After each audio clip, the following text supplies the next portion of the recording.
Well, Dr. Danny, one of the things obviously we've got to approach with our mobility work is we've got to make sure we work this huge thoracic area. People are constantly, once again, flexed forward. Most of your sitting time, you're going to be flexed forward. Even if you're sitting in good posture, we're holding static positions. We need to put some dynamic movements in it. We basically need to put our joints through full ranges of motion where possible. So Dr. Danny, what do you like to do to help people with some thoracic mobility work? That's right. There are two movements now that I'll be taking Sam through that are really easy. You don't even have to get up from your chair, but it's all about taking the spine in all ranges of motion. So as Andrew said, we spend a lot of time in that flexed, hunched over position. The body is screaming out to be in the opposite position. So it's nothing to be afraid of. As Andrew has mentioned before, as hunter-gatherers back in the day, we were required to bend backwards and look up. That's why our bodies were made this way. So all ranges of motions are really important. So we'll start with a simple extension over the back of this chair here. So I'll get you to cross your arms over, please, Sam. Good. And from there, just leaning back over that chair there, and your eyes will follow. Good. So really coming back.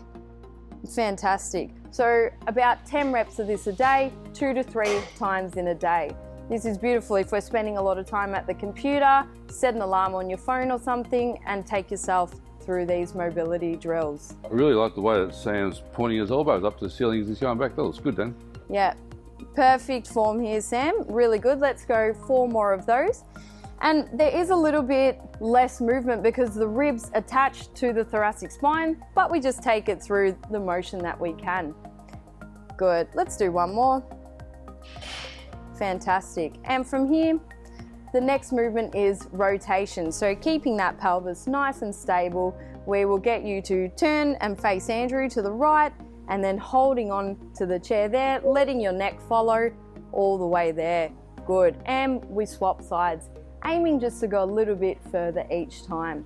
So this takes into account the whole spine as we are connected, which is totally fine, but this really also helps to get that motion through the thoracic spine that we normally wouldn't get. If we're spending most of our time hunched forward, we won't actually be able to take in a nice deep breath because the diaphragm, everything's getting compressed in here. So it's really important, particularly at this time, to be able to utilize our lungs and really get a nice deep breath in.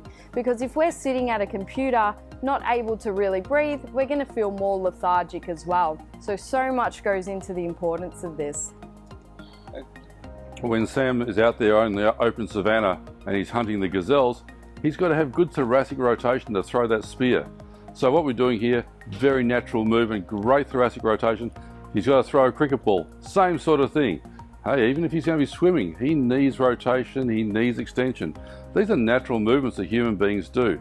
Sitting in a chair is not essentially really what we had evolved to do, but it's what we have learned to do in a society sense. So we're actually got to mimic a lot of those natural old postures, the things that 400,000 years of hunter-gatherer society gave us. And we're going to feel good without pain. Fantastic. Great work there, Super Dan. Nice work.